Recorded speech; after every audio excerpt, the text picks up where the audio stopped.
สวัสดีค่ะสวัสดีค่ะพบกันอีกแล้วนะคะกับฮันนานะคะแล้วก็เพื่อนๆค่ะวันนี้แฟนติกวาไรตี้ในช่วง The Secret นะคะฮันนาก็พาทุกคนนะคะมาพบกับเซเลบนะคะที่สปป.ลาวถึงเวียงจันทร์เลยค่ะและตอนนี้นะคะเราก็อยู่กันที่ออฟฟิศนะคะของคุณนัตตี้ค่ะนี่คุณนัตตี้นะคะอยู่สวัสดีค่ะคุณนัตตี้เองนะคะก็เป็นท่านหนึ่งนะคะที่ทำธุรกิจเกี่ยวกับการค้าขายออนไลน์ไปทั่วโลกนะคะแต่ว่าวันนี้นะคะคุณนัตตี้เองก็เปิดออฟฟิศค่ะให้พวกเราทุกคนนะคะได้มาพบปะพูดคุยกันนะคะเพราะว่าช่วงนี้เป็นช่วง The Secret ว่าทำยังไงทำไมพวกเราที่นั่งอยู่ตรงนี้นะคะถึงสวยใสขนาดนี้นะคะค่ะแต่ที่สำคัญนะคะวันนี้เรา The Secret ยิ่งกว่าค่ะเพราะว่าเรามีกูรูทางด้านความสวยความงามนะคะมาให้ความรู้กับพวกเราด้วยค่ะแล้วก็ไม่ใช่ท่านอื่นไกลนะคะนั่งอยู่ใกล้ๆเรานะคะฉายาในวงการนะคะพี่ฉันนเกตนางฟ้าของเราค่ะสวัสดีค่ะสวัสดีค่ะทุกคนนะคะพี่เกตนางฟ้านะคะพี่เกตนางฟ้านะคะค่ะช่วงนี้นะคะให้เพื่อนๆเนี่ยได้รู้จักกับเรานะคะขอเราแนะนำตัวนะคะว่าวันนี้สาวสวยที่นั่งอยู่ตรงนี้ชื่ออะไรกันบ้างนะคะเริ่มจากท่านที่หนึ่งเลยค่ะสวัสดีชื่อจันเนาะชื่อคุณจันนะคะท่านที่สองค่ะเจ้าสบายดีชื่อพิมพ์มาจันเนาะชื่อพิมพ์มาจันนะคะท่านที่สามค่ะเจ้าสบายดีชื่อดาเจ้าชื่อคุณดานะคะค่ะสบายดีชื่อน้ำฝนเด้อชื่อคุณน้ำฝนนะคะค่ะและท่านนี้ล่ะคะสบายดีชื่อมุ้ยนะคะสบายดีค่ะพี่เจ้าชื่อโยชื่อคุณโยนะคะและทั้งสองท่านนี้นะคะก็อย่างที่บอกไปเลยค่ะว่าคุณนัตตี้นะคะแล้วก็พี่เกดนางฟ้าของเราค่ะคือจริงๆแล้วนะคะผลิตภัณฑ์ที่เราได้ใช้กันอยู่เนี่ยนะคะไม่ได้มีเฉพาะที่ประเทศไทยนะคะหรือว่าที่สปป.ลาวแต่ว่าเป็นผลิตภัณฑ์ที่ผลิตนะคะแล้วก็นำเข้าแล้วก็ส่งออกเนี่ยไปทั่วโลกเลยมากกว่า150 กว่าประเทศนะคะแต่วันนี้นะคะเราอยากรู้ที่มาที่ไปกันใช่ไหมคะว่าเราใช้แล้วทำไมเราถึงหน้าสวยใสกันขนาดนี้นะคะก็ต้องขอรบกวนนะคะพี่เกดนางฟ้าของเราค่ะให้ข้อมูลความรู้เบื้องต้นนิดนึงนะคะว่าถ้าเพื่อนๆหลายคนที่ฟังอยู่เนี่ยอยากรู้ว่าใช้อย่างไรนะคะหน้าถึงย้อนวัยไปได้ 5-10 ปีนะคะต้องบอกก่อนนะคะไม่ธรรมดานะคะที่นั่งอยู่ตรงนี้เนี่ยเลข 3 เลข 4 กันทั้งนั้นเลยนะคะค่ะต้องขออนุญาต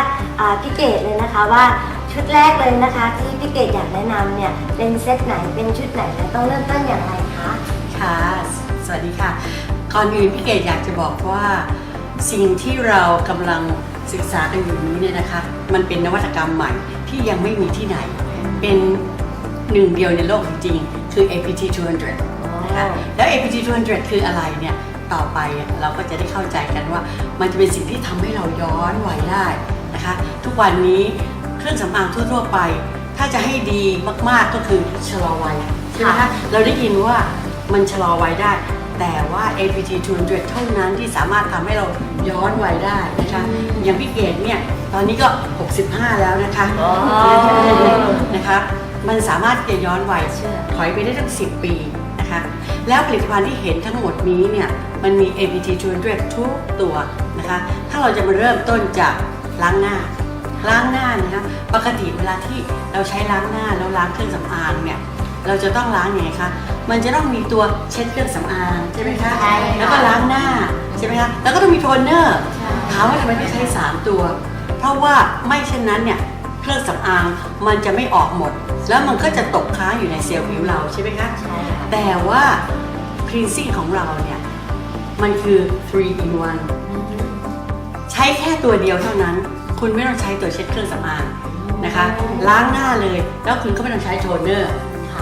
แล้วที่สำคัญยิ่งกว่านั้นมันยังล้างลึกลงไปได้ในเซลล์ใต้ผิวของเรานะคะในเซลล์ชั้นหนังแท้ถ้าเราเข้าใจเนี่ยเซลล์ผิวเราจะมี3 ชั้นนะคะชั้นแรกคือชั้นหนังกำพร้าชั้นที่2คือหนังแท้เครื่องสำอางทั่วไปที่เขาล้างหน้ากันเนี่ยเขาล้างได้แค่ผิวของชั้นหนังกำพร้าแต่ว่าของเราเนี่ยล้างได้ถึงชั้นหนังแท้เพราะฉะนั้นเนี่ยสิ่งสกปรกที่ตกค้างมาตั้งแต่ในอดีตมันจะหลุดออกมาได้นะคะหลังจากที่เราล้างหน้าได้สะอาดแล้วนะคะเรียบร้อยแล้วมันจะมีตัวนี้ค่ะตัวที่เป็นพระเอกของเราเลยนะคะเพราะว่า ตัวนี้คือเซรั่ม ค่ะ เซรั่มเนี่ยจะมี APT 200 APT 200นี่คืออะไรมันก็คือนวัตกรรมที่เป็นเทคโนโลยีที่สามารถเอาสิ่งที่เซลล์เราสร้างขึ้นมานั่นก็คือ growth factor 200 ชนิดนะคะแต่เป็นสิ่งที่เซลล์เราสร้างเพราะมันมาจากสเต็มเซลล์ของมนุษย์เราเนี่ยแหละนะคะถามว่ามันทำหน้าที่อะไรสิ่งที่สำคัญคือมันสามารถที่จะช่วยซ่อมแซมฟื้นฟูและเสริมสร้างเห็นไหมคะเพราะฉะนั้นเมื่อซ่อมแซมฟื้นฟูและเสริมสร้างเราก็จะได้เซลล์ผิวใหม่ที่เป็นผิวเด็กก็เพราะเราได้เซลล์ผิวเด็กเนี่ยมันจะดูย้อนวัยได้นะคะการใช้เซรั่มหลังจากเราใช้เซรั่มแล้วเนี่ยนะคะถ้าเป็นเวลากลางวันนะคะตัวนี้ moisturizer มันจะมี SPF 30 บางคนเข้าใจว่ามันเป็นแค่ตัวกันแดดแต่จริงๆแล้วเหนือกว่านั้นมันเป็นตัวที่เพิ่มความชุ่มชื้นให้กับผิวแล้วมันเป็นตัวที่สามารถปรับผิวเราได้นะคะสังเกตว่าถ้าเครื่องสำอางทั่วๆไปเขาจะมีว่าคนผิวมันต้องใช้อย่างนั้นคนผิวแห้งต้องใช้อย่างนี้ใช่ไหมคะนั่นคือเคมีที่เขาทำยังไงที่คนผิวมันก็จะต้องเอาตัวที่ไปทำให้ผิวแห้งคนผิวแห้งก็ไปเพิ่มความมันแต่มันไม่ใช่การแก้ไขที่ต้นเหตุ Luminous Moisturizer ของเราเนี่ยนะคะมันเป็นตัวที่ไปเพิ่มความชุ่มชื้นในขณะเดียวกัน APT 200 เนี่ยมันจะไปแก้ไขคนที่ผิวมันนะคะเมื่อใช้ไปแล้วผิวจะปรับเป็นผิวธรรมดาแต่ถ้าเป็นผิวผสมแต่ถ้าเป็นผิวแห้งเนี่ยนะคะมันก็จะปรับให้มีความชุ่มชื้นขึ้นแต่ถ้าเป็นผิวผสมเนี่ยมันก็จะดูวาวมีน้ำมีนวลมันเป็นว้าวเลยนะคะที่นั่งอยู่ตรงนี้มีทุกผิวเลยนะคะไม่ว่าจะเป็นผิวแห้งผิวผสมแล้วก็ผิวมันโดยเฉพาะหันหน้าจะเป็นคนที่ผิวแห้งมากเพราะฉะนั้นพอใช้ตัวนี้ไปมันก็จะปรับให้ผิวเราเนี่ยชุ่มชื้นขึ้นมาใช่ค่ะอันถ้าเป็นเวลากลางคืนนะคะเราจะใช้ตัวนี่ค่ะ Night Repair DNA Night Repair นะคะเราได้ยินว่ามันเป็น Night เราก็นึกว่ามันใช้แค่เฉพาะกลางคืนใช่ไหมคะแต่ว่าของเราจริงๆแล้วเนี่ยเราใช้ได้ทั้งกลางวันและกลางคืนแต่ที่เขาเน้นกลางคืนเพราะอะไรในขณะที่เรานอนหลับเนี่ยนะคะผิวของเราต้องการการซ่อมแซมตัวนี้ต่อยอดมาจากรางวัลโนเบลปี 2009 รางวัลโนเบลปี 2009 คืออะไรคือเขาค้นพบแล้วว่าผิวเซลล์ของเราเนี่ย DNA มันจะถูกทำลายแล้วตัวที่สามารถที่จะเข้าไปช่วยซ่อมแซมในตัวที่ปกป้อง DNA คือตัวเทโลเมียร์นะคะเนี่ยค่ะสิ่งที่เขาค้นพบมาปีรางวัลโนเบลปี 2009 เรามีอยู่ในตัวนี้ด้วยเพราะฉะนั้นเวลาที่เราใช้ไนท์เนี่ยเซลล์อะไรที่กำลังจะตายมันจะฟื้นขึ้นมาเลยพอฟื้นขึ้นมาเซลล์ผิวเราก็จะรู้สึกสดชื่นแจ่มใสใช่ไหมคะนะคะแล้วต่อไปเนี่ยนะคะอันนี้คือสี่ตัว4 ตัวนี้เป็นชุดพื้นฐานค่ะชุดพื้นฐานเลยชุดพื้นฐานเนี่ยนะของคนที่อยากสวยโดยที่ไม่ต้องไปทำศัลยกรรมนะคะที่ว่าบินไปฉีดสเต็มเซลล์อะไรเนี่ยล้าสมัยแล้วนะคะเพราะว่าคุณต้องเสียเงินแพงด้วยและคุณต้องเสียเวลาค่ะแต่ว่าตัวนี้เนี่ยคุณต้องใช้เครื่องสำอางอยู่แล้วแต่คุณมาเลือกใช้เครื่องสำอางที่มันดูแลผิวคุณด้วยมันก็จะดีกว่าใช่ไหมคะนี่คือพื้นฐานและที่สำคัญชุดนี้เนี่ยไม่ทราบว่าพี่เกดใช้มาประมาณกี่ปีแล้วคะพี่เกดใช้มาเนี่ยนะคะ6 ปีแล้วค่ะด้วยผลลัพธ์ส่วนตัวเนี่ยพี่เกดมีความพึงพอใจยังไงบ้างคะกับการที่ได้ใช้ชุดนี้เมื่อเช้านี้เองค่ะตอนที่ก่อนที่จะมาเนี่ยนะคะก็ได้เจอต่างชาติคนหนึ่งนะคะคุยกันเขาอยู่อเมริกานะคะแล้วก็ถามว่าแล้วก็บอกว่าคุณอยู่อเมริกาเหรอลูกฉันจะอยู่อเมริกาแล้วอยู่มีลูกแล้วเหรอแล้วลูกอายุเท่าไหร่ก็40แล้วนะคะ40 กว่าแล้วบอกว้าวเขาบอกนึกว่าอยู่เพิ่ง40เนี่ยฉันคือผลลัพธ์ที่ได้ใช้ค่ะนะคะแล้วคุณนัตตี้ล่ะคะได้ใช้ชุดนี้แล้วเป็นยังไงบ้างมีความประทับใจยังไงบ้างคะแม่แล้วนัตตี้เองประสบการณ์ส่วนตัวแล้วเนาะประทับใจหลายกับชุดนี้เนาะเพราะว่าตัวเองมีปัญหาเรื่องของสิวเนาะตัวเองก็เป็นที่เขาเลข4แล้วยังมีสิวอยู่เนาะการรู้สึกบ่มีความมั่นใจในตัวเองนะคะเพราะเขาต้องได้พบปะผู้คนเนาะก็เลยให้เขาได้ผลลัพธ์จากการใช้ผลิตภัณฑ์ตัวนี้เนาะหลังจากใช้มา2 ปีแล้วก็รู้สึกว่าตัวเองก็ได้สิวเนาะพบปะลูกค้าหรือว่าผู้คนได้อย่างมั่นใจแต่ว่าของเคทูนัตตี้เนี่ยกับของฮันน่าจะใกล้เคียงกันเพราะว่าฮันน่าเองก็เป็นคนหนึ่งที่มีปัญหาเรื่องสิวนะคะเพราะว่าเมื่อก่อนเนี่ยตอนสมัยวัยรุ่น แล้วชอบแบบว่าเข้าสถาบันบำนาญต่างๆก็จะใช้เครื่องเวชสำอางนะคะมันก็จะทำให้มีสารเคมีเนี่ยตกค้างอยู่ชั้นใต้ผิวพอเราหยุดใช้หรือเลิกใช้เนี่ยสิวมันก็จะออกมาโชว์ค่ะ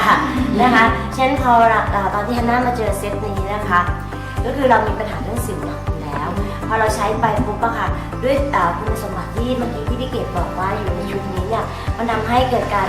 ลดการอักเสบของสิวที่มันผุดขึ้นมาใช่ไหมคะแล้วก็ซ่อมแล้วก็สร้างเซลล์ใหม่ก็คือเมื่อตอนประมาณ5 ปีที่แล้วเนี่ยคือผิวทั้งแห้งทั้งเหี่ยวนะคะแล้วก็ผิวแบบมีสิวเยอะมากคือเดี๋ยวถ้าเป็นไปได้จะเอารูป before มาให้ดูนะคะคือปัจจุบันเนี่ยก็ต้องบอกว่าส่วนตัวเนี่ยก็มีความพึงพอใจมากๆถึงมากที่สุดนะคะเพราะว่าเราต้องล้างหน้าอยู่แล้วอะอย่างที่พี่เกดบอกว่าล้างหน้าแล้วยิ่งล้างยิ่งหน้าเด็กอะนอกจากว่าทำให้เซลล์เราเนี่ยฟื้นฟูกลับมาแล้วเนี่ยเราต้องล้างหน้าอยู่แล้วจริงไหมคะใครบ้างในตรงนี้ไม่ล้างหน้าบ้างไม่มีนะคะเชียร์ที่นี่นะคะก็คือส่วนตัวที่ประทับใจนะคะค่ะแล้วนอกจาก10 ตัวนี้แล้วนะคะพี่เกดมีแนะนำว่าอันนี้เป็นชุดพื้นฐานที่ทำให้เราแบบไม่ต้องไปทำศัลยกรรมนะคะแล้วก็ย้อนวัยได้ 5-10 ปีทราบว่าทางลูมิเนสเองก็มีส่วนอีก2-3 ตัวนะคะที่เพิ่งผลิตขึ้นมานะคะไม่ทราบว่าพี่เกดจะแนะนำตัวไหนคะพี่เกดแนะนำตัวนี้เลยค่ะมาร์สนะคะทุกคนก็รู้จักมาร์สอยู่แล้วแต่ทำไมมาร์สของเราที่แตกต่างกว่าที่อื่นเพราะอะไรเพราะว่ามาร์สของเราเนี่ยนะคะนอกจากมันสามารถขัดเซลล์ตายขัดเซลล์ผิวแล้วมันยังทำให้หน้ายกกระชับในเวลาเดียวกันนะคะเพราะว่าถ้ามาร์สของย่อนอื่นๆเนี่ยนะคะมันอาจจะทำได้คนละหน้าที่แตกต่างกันบางอย่างทำได้แค่ให้ความชุ่มชื้นให้ผิวเนี่ยนะคะดูมีน้ำมีนวลบางอย่างทำให้ผิวกระชับแต่ว่าเวลาที่คุณลอกมาสก์แล้วเนี่ยมันจะมีเวลากระชับแป๊บเดียวใช่ไหม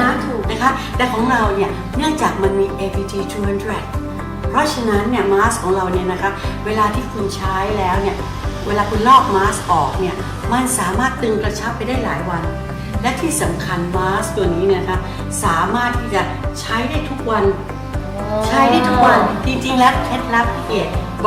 บอกที่นี่เป็นที่แรกเลยนะคะพี่เกดใช้มาสก์ประจำค่ะใช้มาสก์นะคะอาทิตย์หนึ่งบางที 3-4 วันเอาเป็นว่าถ้าวันไหนนึกได้อยากมาสก์ก็มาสก์เลยค่ะและที่สำคัญเลยนะโดยเฉพาะคนที่เป็นสิวคนที่เป็นสิวเนี่ยนะคะในมาสก์ตัวนี้มันจะมีแอลกอฮอล์พิเศษตัวหนึ่งซึ่งเป็นตัวที่สามารถฆ่าเชื้อแบคทีเรียได้นะคะแต่ไม่ได้ทำให้ผิวแห้งเพราะมันจะทำให้ผิวชุ่มชื้นด้วยเพราะฉะนั้นคนที่เป็นสิวเนี่ยนะคะถ้าใช้มาสก์ตัวนี้มาสก์ทุกวันเนี่ยสิวมันจะค่อยๆดีขึ้นในขณะที่รูขุมขนจะค่อยๆกระชับขึ้นด้วยค่ะแล้วคนที่มีปัญหาเกี่ยวกับเรื่องการเป็นฝ้าล่ะคะพี่คนที่มีปัญหาเรื่องการเป็นฝ้าเนี่ยคะโดยทั่วๆไปเนี่ยถ้าเราไปร้านขายยาแล้วไปหาหมอก็จะให้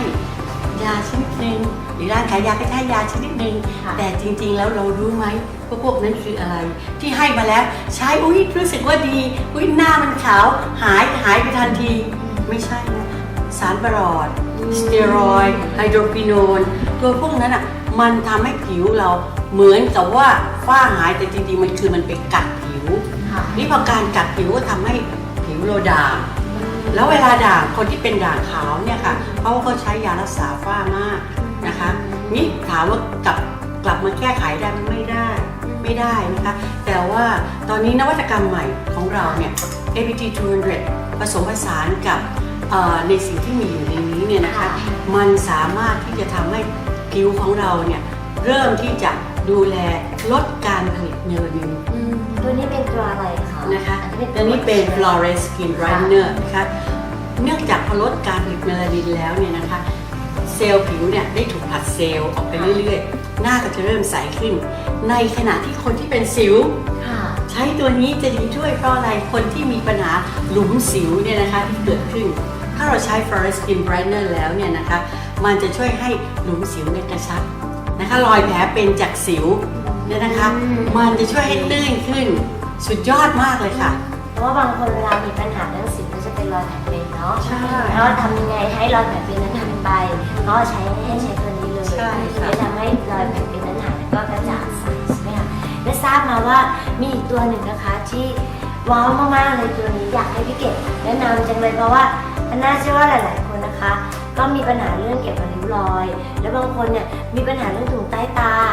บางคนก็อยากต้องไปผ่าตัดเลยนะคะ แต่ทราบมาว่าผลิตภัณฑ์เอเดสเนี่ยนะคะตัวนี้ค่ะสามารถช่วยให้แก้ปัญหาสิ่งนี้ได้ใช่ไหมคะ ใช่เลยค่ะผลิตภัณฑ์เอดเลสตัวนี้เนี่ยนะคะ ถ้าพี่เกดจะบอกว่าคนที่มีปัญหาถุงใต้ตา คนที่กำลังคิดว่าจะไปหาหมอผ่าตัดเปลี่ยนความคิดค่ะเพราะว่าคุณไปหาหมอทำนะคะผ่าตัดแล้ว หมอจะบอกคุณว่าอีก 6-7 เดือนก็ต้องมาใหม่ เพราะมันไม่ได้ไปแก้ไขที่ต้นเหตุของการที่ทำให้เกิดถุงใต้ตานะคะ แต่ถ้าคุณใช้เอดเลสตัวนี้นะคะซองหนึ่ง2 นาทีเชื่อไหมคะว่าไอ้ถุงใต้ตามันจะยุบไปเลยถ้าคุณติดต่อกับคนที่ส่งคลิปนี้ให้เขาจะมีคลิปให้คุณดูได้เลยนะคะว่ามัน2 นาทีมันยุบไปได้เลย แต่เหนือยิ่งกว่านั้นเนี่ยคือคนที่มีปัญหาริ้วรอยหรือว่าร่องแก้มริ้วรอยหน้าผากเนี่ยนะเราใช้ทุกวัน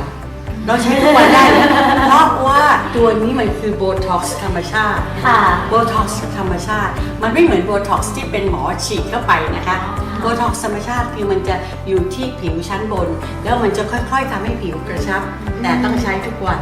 นะคะสำหรับเอดเลสตัวนี้มันว้าวจริงๆค่ะถ้าใช้ทุกวันก็ทิ้งทำให้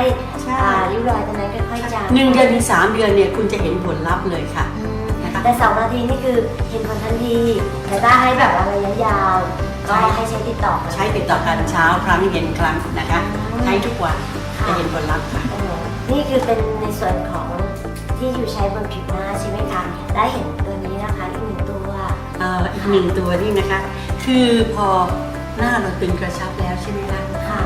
ผิวเราล่ะร่างกายเราเนี่ยพื้นที่ผิวของร่างกายเนี่ยมันเป็นพื้นที่ที่มากที่สุดในร่างกายเรานะคะ